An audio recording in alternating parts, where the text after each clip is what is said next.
Masyarakat dan pengemudi kendaraan yang melintas di Jalan Gubernur Haji Bastari, Kecamatan Rambutan, Kabupaten Banyuasin, Sumatera Selatan, Senin 28 Februari 2022 dihebohkan dengan sebuah mobil Toyota Rush nomor polisi BG 1909NF berwarna hitam terjun ke rawa. Belakangan diketahui pengemudi mobil naas tersebut Yogi, warga perumahan Opi, Kabupaten Banyuasin yang hendak pulang ke rumahnya. Namun, nasib malang menimpanya saat berada di TKP yang oleng dan masuk ke dalam rawa-rawa.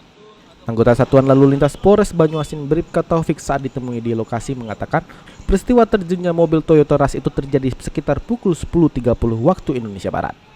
Ia menuturkan akibat peristiwa tersebut pengemudi mobil Yogi mengalami luka ringan di bagian telapak kaki sebelah kanan.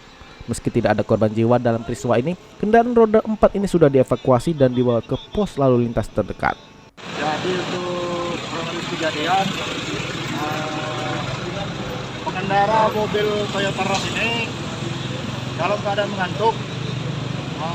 Dia mengemudi kendaraan mobil Rush dari arah Jakabaring tujuan ke Rambutan. Rambutan. Sementara jalan ini persempitan.